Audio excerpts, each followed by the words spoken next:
Donald Trump volta ao poder nos Estados Unidos e assina centenas de ordens executivas nos primeiros dias de mandato. Republicano cumpre com promessa e intensifica a campanha contra a imigração ilegal. Discurso de posse tem abertura de crise diplomática com ameaça envolvendo o Canal do Panamá. Novo presidente americano também voltou a prometer tarifas e política protecionista. No exterior, líderes estrangeiros reagem ao novo chefe da Casa Branca. Vladimir Putin e Xi Jinping fazem reunião para definir novas estratégias e ampliar parceria entre Rússia e China. Você vai ver também os crimes nazistas, uma história que jamais pode ser esquecida. Libertação do campo de Auschwitz completa 80 anos na próxima semana. E historiadores lutam para manter memória das vítimas viva. Meu nome é Fabrício Naitz, que pela próxima meia hora nós vamos navegar juntos pelos principais assuntos do mundo. O JP Internacional está no ar.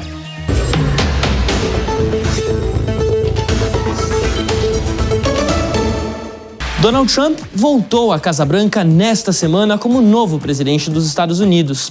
E um dia depois, Vladimir Putin e Xi Jinping tiveram uma longa conversa por vídeo. Os líderes russo e chinês reforçaram a parceria entre os países e discutiram o novo cenário mundial com a chegada do republicano. É o que a gente confere agora na reportagem da Soraya Lawan. A conversa durou pouco mais de 1h30. Vladimir Putin estava em Moscou e Xi Jinping em Pequim.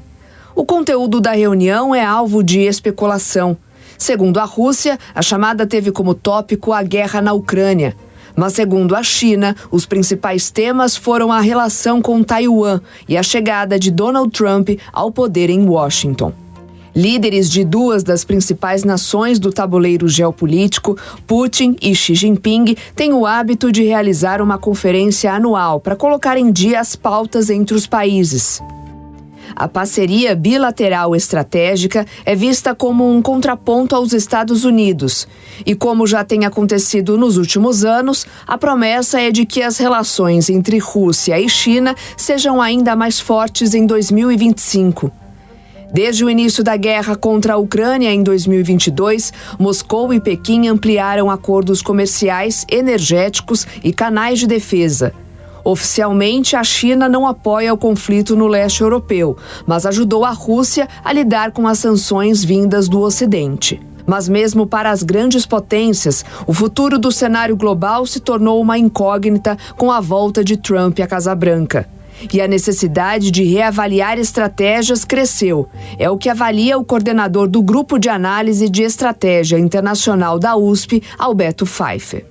Nós temos os três principais países do mundo, liderados por três personagens fortes, que agora, a partir da assunção de Donald Trump, reembaralham as cartas, olhando para o mundo conforme a ótica deles próprios. O que eu quero dizer? O multilateralismo virou um adereço.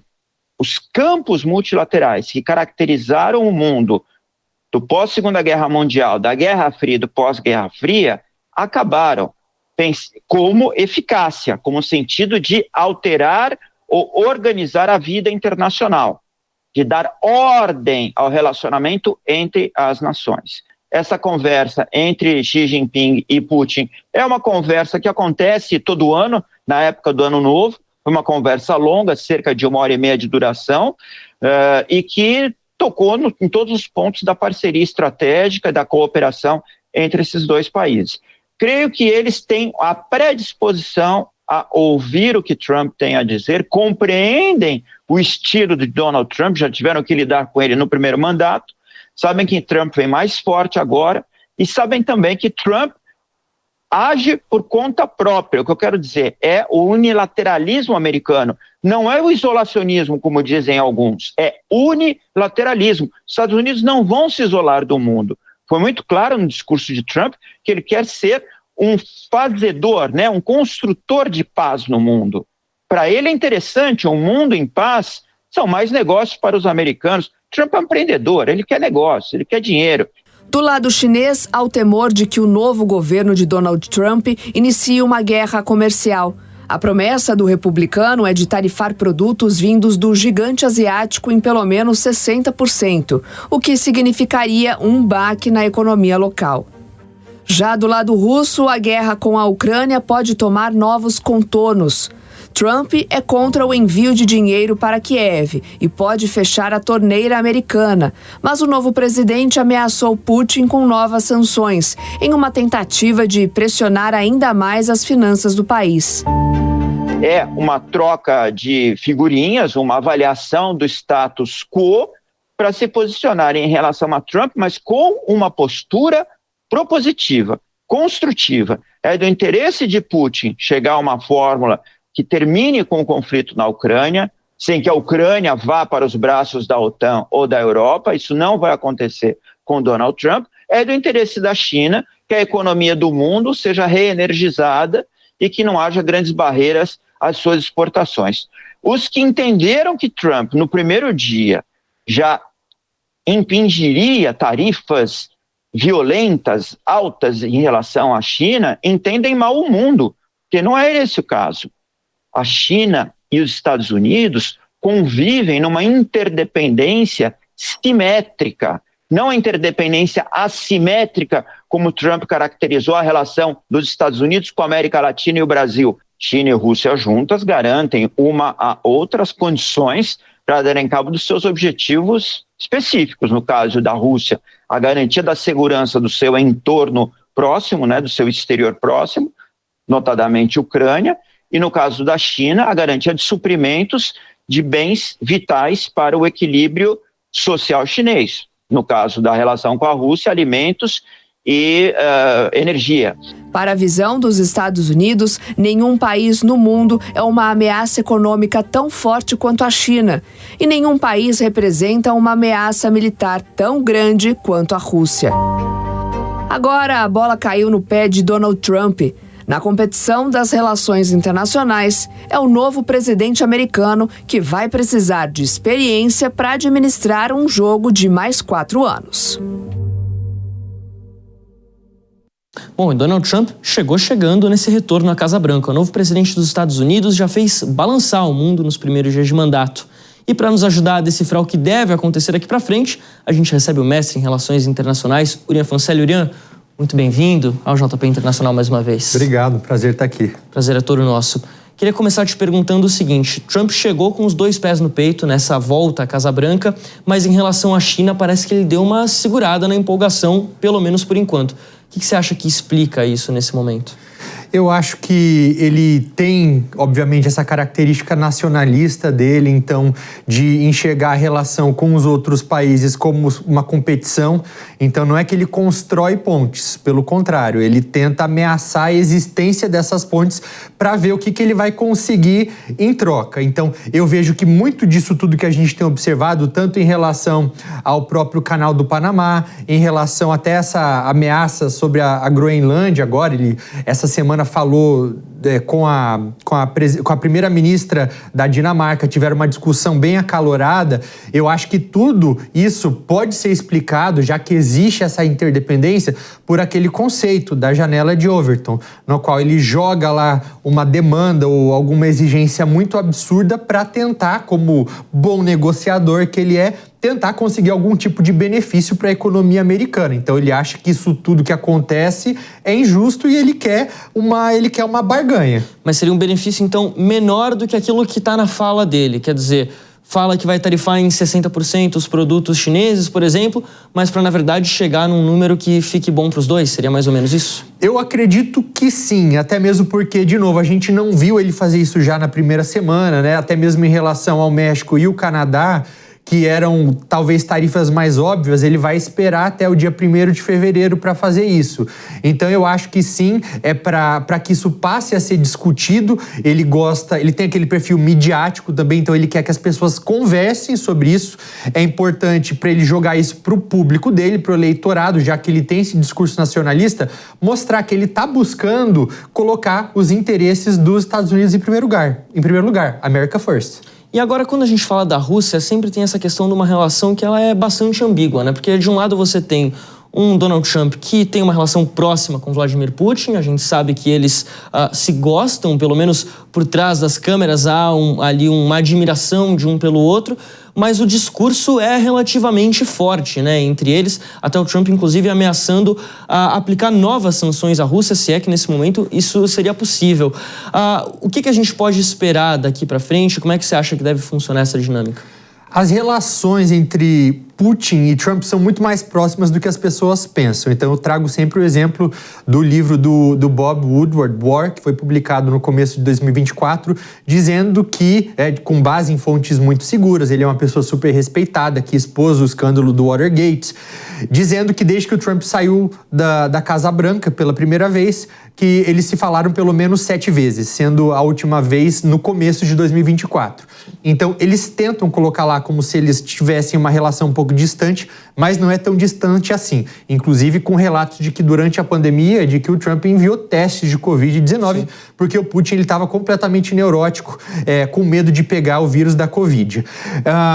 O Trump, ele é obrigado agora a ter um discurso um pouco mais duro em relação ao Putin. Por quê? Porque se ele começa o mandato ameaçando os próprios aliados, ele não pode ser visto como uma pessoa que pega leve com os inimigos dos norte-americanos e, ao mesmo tempo, pega pesado com aliados. Então, era algo que ele era obrigado a fazer, e acredito que o Vladimir Putin entende isso, tanto é que a primeira reação russa foi de entender. Assim, eles não criticaram, não subiram um tom. Pelo contrário, o que a gente observou depois dessa subida de tom do Trump foi o Putin dando uma entrevista para uma TV russa, basicamente amenizando o tom, dizendo, realmente o Donald Trump foi roubado, se ele tivesse assumido o cargo lá em 2020, quando roubaram as eleições dele, talvez essa questão da Ucrânia nem tivesse acontecido. Então mostra, sim, um alinhamento bastante ideológico, e é um alinhamento que é prejudicial principalmente à segurança europeia, à OTAN e a qualquer tipo de negociação em relação à Ucrânia, que pode acabar tendo uma resolução que favoreça a Rússia. Esse é um outro ponto que vai dar ainda bastante pano para manga, sem sombra de dúvidas. Eu queria tocar num outro ponto que tem chamado muita atenção em relação às ordens judiciais assinadas pelo Trump, que está ligado à imigração. Trump prometeu endurecer as regras envolvendo a imigração ilegal, declarou emergência nacional ali na fronteira sul com o México. Isso já está acontecendo, enviou tropas agora lá para a fronteira. Mas em relação ao direito de nascença, quer dizer, aqueles filhos de imigrantes que são nascidos em solo americano, ele teve já uma derrota judicial. O que isso pode representar? E eu queria saber, em relação ao que ele prometeu, ele pode ter mais dificuldades práticas de implementar de fato as medidas contra a imigração? Quer dizer, é mais difícil retirar os imigrantes ilegais lá dos Estados Unidos, ou a dificuldade ela vai ser mais no campo legal, no campo jurídico? Eu acho que existem dificuldades em todos os sentidos. Então, o primeiro ponto é que quando o Trump ele assina essa ordem executiva, né, esse decreto, ele já sabe que isso é constitucionalmente ilegal. Porque, dificilmente os presidentes norte-americanos conseguem uma emenda constitucional, isso demora décadas até para ser feito. Então, tá lá, quem nasce nos Estados Unidos é americano, ele já sabia que isso seria barrado a partir do momento em que ele decretasse, né, essa ordem executiva. Então, tem sim esse desafio legal, mas existem outros desafios. Existe um desafio prático também, porque ele não vai conseguir, de uma hora para outra, deportar 11 milhões, 12 milhões de pessoas. Por quê? Ele não tem força suficiente para isso, não existem instalações para isso. Como que você vai prender um número de pessoas como esse? Então ele até tenta lá declarar emergência na fronteira sul dos Estados Unidos para contar com o apoio do exército norte-americano, então mais tropas chegando até lá para ver se facilita um pouco, mas não resolve o problema. E aí ele tem outros desafios práticos, porque lembrando do que aconteceu no primeiro mandato, você simplesmente dificultar o acesso físico da fronteira, como aconteceu, né? Você colocar obstáculos para que as pessoas cruzam, isso muitas vezes não resolve. Pode simplesmente criar um caos maior, uma instabilidade maior na fronteira. Esse fluxo, ele diminuiu lá atrás, não foi por conta das atitudes do Trump, foi por conta da pandemia que acabou dificultando. Então, eu vejo que ele faz isso também para jogar para a opinião pública, para mostrar, essa era a minha principal promessa de campanha. tô tentando de alguma forma resolver isso, se a Suprema Corte ou se algum juiz barrar, é uma maneira de polarizar o país, né? Ele com essas características populistas, ele joga a população contra as instituições, e isso a gente vê diversos líderes ao redor do mundo fazendo isso, porque ele quer ser o único com legitimidade para governar, e ao mesmo tempo ele se coloca como alguém que quer resolver. Então, eu vejo que é uma jogada grande, mas vai ser difícil fazer o que ele está prometendo. Agora, rapidamente, você acredita que isso tudo, essas dificuldades que ele está encontrando, já estavam no cálculo antes de chegar à Casa Branca? Acho que sim. Acho que sim. E mesmo sabendo que ele tem maioria na Suprema Corte, que ele tem maioria nas duas casas do Congresso também, ele sabe que ele pode ir até determinado ponto. Então ele precisa fazer esse barulho, ele precisa de todo esse ruído e tentar pelo menos mostrar serviço, por mais que muitas vezes não consiga atingir seu objetivo final. Bom, vamos continuar falando aqui de um outro assunto, mas antes a gente vai chamar uma reportagem bastante importante da Bruna Milan, porque é o seguinte: na primeira semana como presidente, Donald Trump voltou a citar a retomada do controle do Canal do Panamá, assunto que a gente vai discutir já depois da reportagem. O presidente americano não descarta a possibilidade de usar a força militar para recuperar a rota, que tem cerca de 80 quilômetros. Construída pelos Estados Unidos e inaugurada em 1914, o caminho é administrado pelo Panamá há 25 anos, após o ex-presidente dos Estados Unidos, Jimmy Carter, negociar a entrega do canal aos panamenhos ainda na década de 70. Durante seu discurso de posse, Trump afirmou que a China opera o Canal do Panamá, o que foi desmentido pelo presidente panamenho José Raul Mulino. Em uma mesa redonda no Fórum Econômico Mundial em Davos, na Suíça, Mulino rejeitou a fala de Trump e afirmou que o Canal do Panamá pertence ao Panamá e continuará pertencendo. O canal, que conecta os oceanos Pacífico e Atlântico, do qual Estados Unidos e China são os maiores usuários, é administrado pela Autoridade do Canal do Panamá, uma entidade autônoma. Segundo Mulino, nenhum país no mundo interfere na administração da rota. A atividade chinesa cresceu no país, principalmente depois que o Panamá rompeu com Taiwan em 2017. De outubro de 2023 a setembro de 2024, a China representou 21,4% do volume de carga que transitou pelo Canal do Panamá. Mesmo assim, o principal parceiro político e comercial continua sendo os Estados Unidos. A China afirma que nunca interferiu no canal e que não está envolvida em sua gestão ou operação. A empresa chinesa Hudson Ports, com sede em Hong Kong, opera 2 portos na região: os portos de Balboa e Cristóbal, que ficam em cada entrada do canal. Segundo o chefe da diplomacia dos Estados Unidos, em um momento de conflito, esses portos poderiam ser usados por Pequim como um gargalo para impedir o comércio internacional. A subsidiária da Hudson Ports, que foi auditada pela controladoria panamenha, não gerencia e nem toma decisões sobre a via. Mas a dúvida que fica é: como o Panamá foi parar nas mãos dos Estados Unidos? Para entender isso, nós precisamos voltar alguns anos, lá no século XVI, onde a necessidade de construir uma passagem que ligasse os oceanos Pacífico e Atlântico era uma das preocupações dos colonizadores. Na época, o acesso aos mares do sul era pelo Estreito de Magalhães, no sul do Chile, mas a travessia era arriscada, dada a longa distância e, principalmente, o clima perigoso na região. No século XIX, a Colômbia concedeu a concessão para a construção do canal a um engenheiro francês, o mesmo que havia construído o Canal de Suez, no Egito. Naquela época, os Estados Unidos eram uma potência emergente, mantinham o controle de Porto Rico e Cuba e se aproveitaram da crise interna que a Colômbia enfrentava após uma guerra civil para oferecer o financiamento da construção do canal. A negociação foi complexa, já que os franceses já tinham feito um investimento inicial no Panamá. O acordo final foi de que os Estados Unidos financiariam a construção e pagariam a Colômbia e a empresa francesa. Mas o governo colombiano afirmou que vários pontos do acordo violavam a soberania do país e acabou rejeitando a proposta, o que mudou o rumo da história. A decisão levou à separação do Panamá. E isso ajudou os Estados Unidos a ter uma outra oportunidade para obter o tratado, dessa vez sem interferência da Colômbia, inclusive prometendo intervir caso houvesse retaliação militar do país. E a partir daí, toda a história se desenrolou ao longo de anos. Os Estados Unidos garantiam a independência do Panamá. Os Estados Unidos teriam a concessão perpétua do canal. Os Estados Unidos também teriam o domínio da chamada Zona do Canal. E o Panamá receberia 10 milhões de dólares como compensação. A obra foi concluída em 1913 e foi formalmente inaugurado em 1914 o Canal do Panamá. Os panamenhos precisavam de uma autorização especial para acessar o território, o que gerou protestos para reivindicar algo que eles já tinham.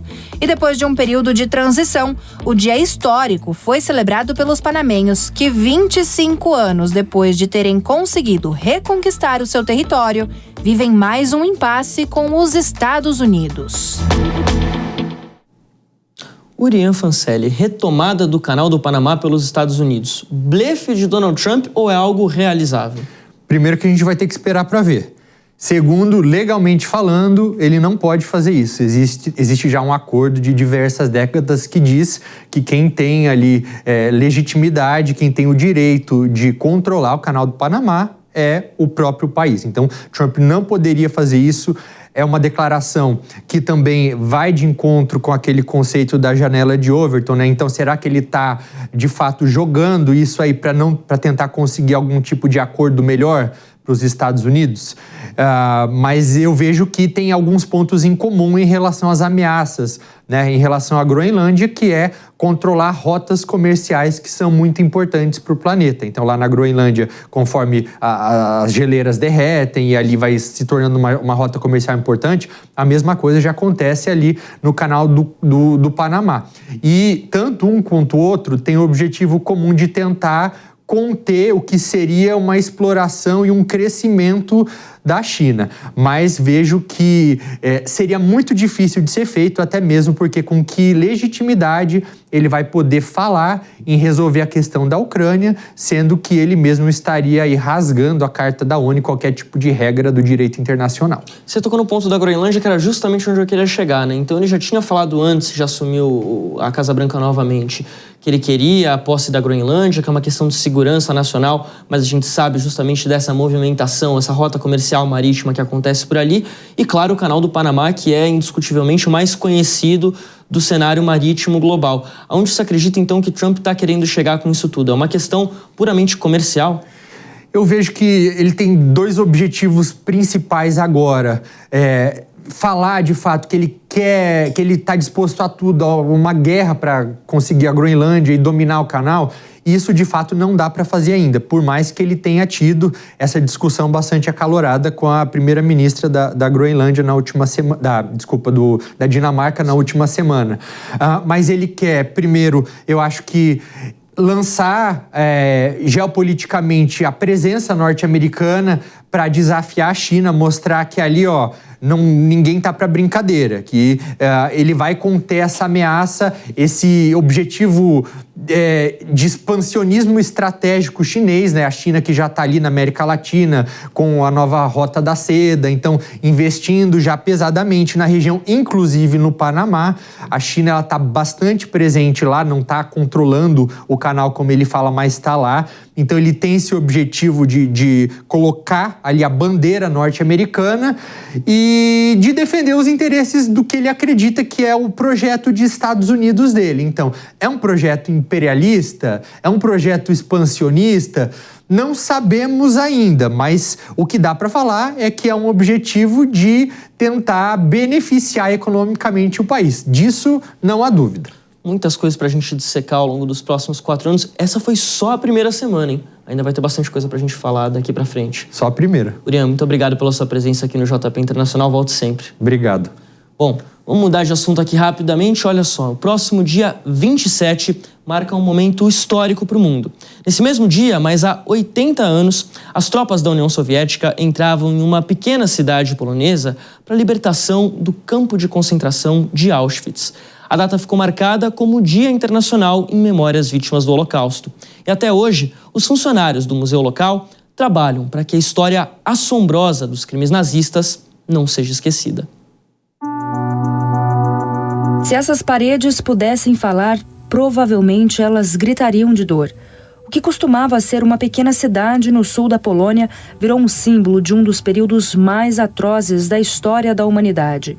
Em 1940, um ano após o início da Segunda Guerra Mundial, a pacata Auschwitz passou a ter uma cicatriz impossível de ser esquecida.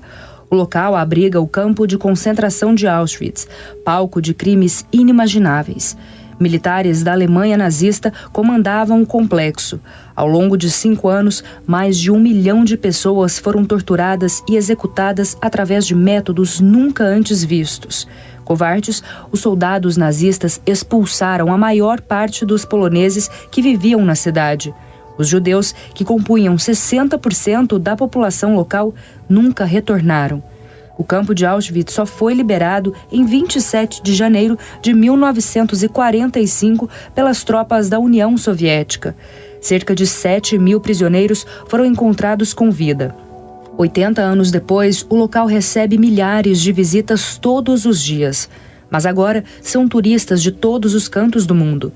E uma equipe de mais de 800 pessoas trabalha para preservar a história. Pelos corredores do complexo, o guia Yaroslav Palur relata a relevância da tarefa de todos os dias. Eu sempre tentei trabalhar com o princípio de que deixo o trabalho no trabalho. Mas esse é um trabalho muito especial, um lugar muito especial. É impossível deixar toda a história aqui sem levar um pouco disso para casa.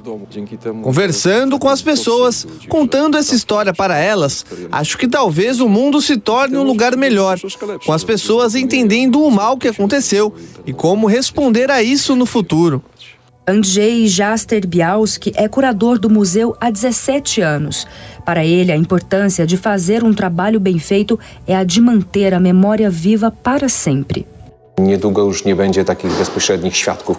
Daqui a uns anos, não teremos mais testemunhas diretas que possam contar a história do que aconteceu aqui. Então só vão sobrar objetos, e esses objetos vão ter que contar a história. Nosso trabalho é dar voz a eles para que isso aconteça. Mas a história a ser contada é difícil até para os funcionários locais. Aos 38 anos e mãe de 3 filhos, a historiadora Wanda Witek-Maliczka revela a emoção de apurar os documentos oficiais de Auschwitz. Eu virei mãe de um menino e depois de 2 meninas. Foi nessa parte específica da história de Auschwitz, que fala sobre crianças, mulheres grávidas e recém-nascidos, que eu tive um bloqueio completo. Eu tive que deixar isso de lado e comecei a trabalhar com outras coisas envolvendo os prisioneiros adultos. Não é necessário ficar pensando o tempo todo nas coisas terríveis que aconteceram nesse prédio em que eu trabalho, mesmo que eu saiba a história dele. Mas nós não podemos pensar nisso a toda hora, porque aí provavelmente nós não vamos conseguir trabalhar. Chega em um ponto que a pressão é demais. Quase 2 décadas depois do primeiro dia de trabalho, o gerente de comunicação Paweł Sawicki sabe o tamanho da missão que tem.